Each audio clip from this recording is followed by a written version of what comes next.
Hello, this is Mr. Boulay, and I'm here to go over your art component to what you've been learning about with map making. This is the Island Map Making Project, and I want to teach you about cartography and what you're going to need to know to do your Island Map Making Project. So let's get into it. For one, cartography is the study and practice of making maps. This combines the science of accurately measuring land and distance with the art of displaying information.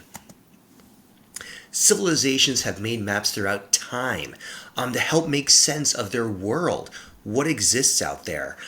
Looking over here to the left, this tablet is the oldest known map of the ancient world.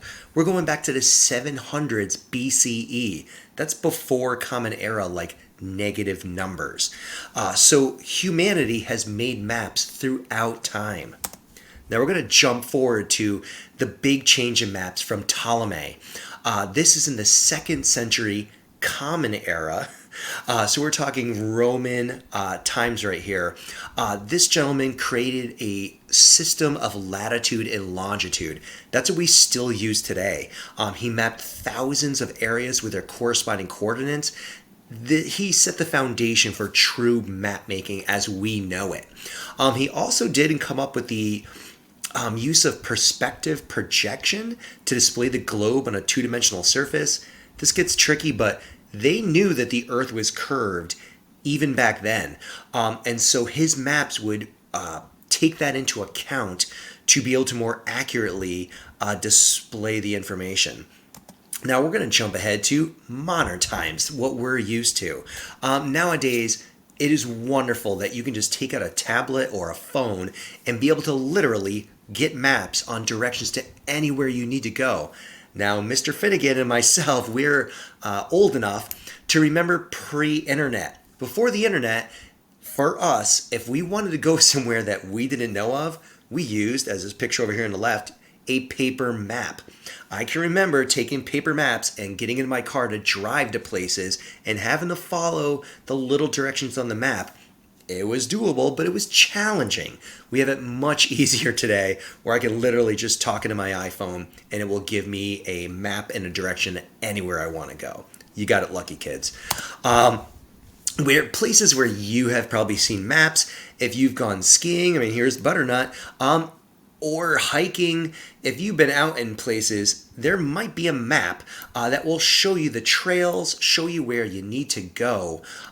That's definitely places where you're going to see maps today that aren't on your phone.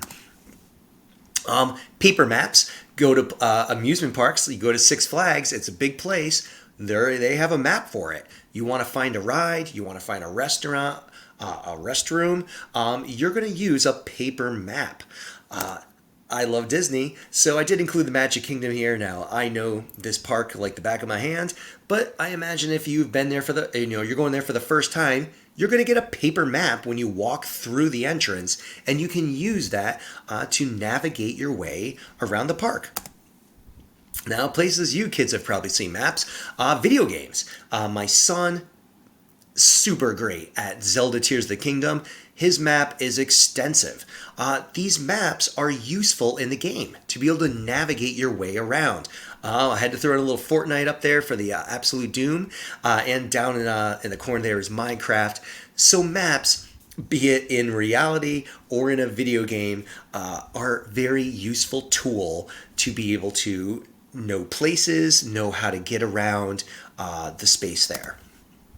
So for your project, let's review the parts of the map that you're going to need to know.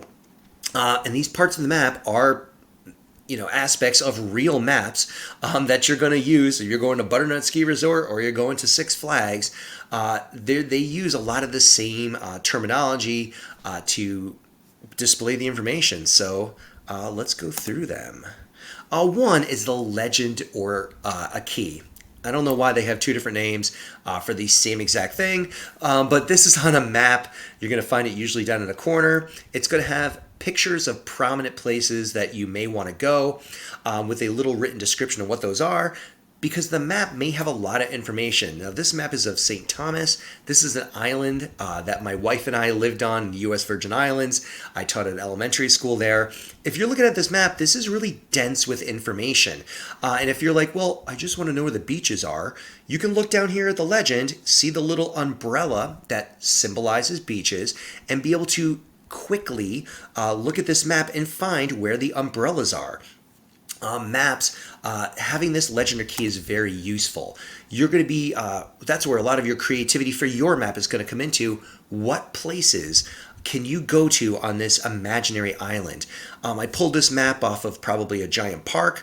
You can see where, oh, well, hey, I want to ride my four-wheeler, or I want to go fishing, or I want to go to have a picnic. You'd be able to look at the map and see a picture that represents the place that you want to go to. A compass rose. This is a very important part of a map because it shows you what direction you're moving into. Cardinal directions, I feel like everyone knows. North, south, east, west.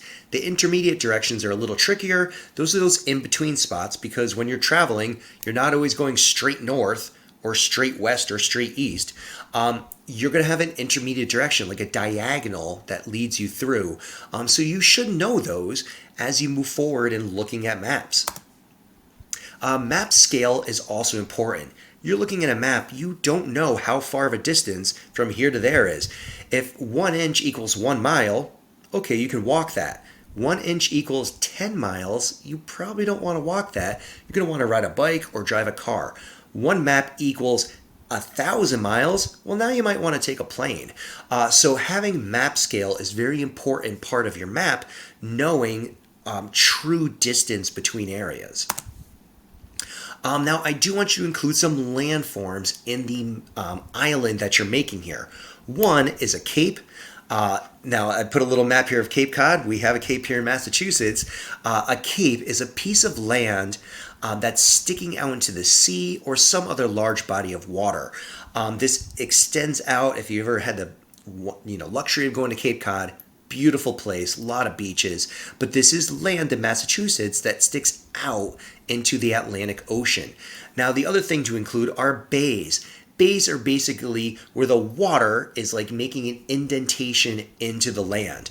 Looking here at the map of Cape Cod, I see, of course, Cape Cod Bay. I mean, look at this water, kind of being surrounded by land, but still open on one side. Or Buzzards Bay down here in the southern spot. The water is making an indentation into the island. Two of the landforms, I want you to include a lake into your island there. I got a picture of here of Lake George. Love that spot. A lake is basically an inland body of water, not an ocean. This is water that is kind of surrounded by land. So that would be a lake. Also, I want a river that's coming into that lake. I'm going to call it, well, not I'm going to, it's called a tributary. Tributary is a stream that's flowing into another river or flowing into a lake. So off your lake, have a stream river coming off of that. That's going to be a tributary. So I wish you the best of luck in creating your imaginary island here. Be creative. What kind of things are on your island? What shape is your island? What does your lake look like? There are a lot of components to this map. So please check the island map making information sheet to give you all the information you need to know to include in your island map making and get a nice good grade on it. So I wish you the best of luck, students, and I would love to see these maps when they're completed. Good luck and go for it.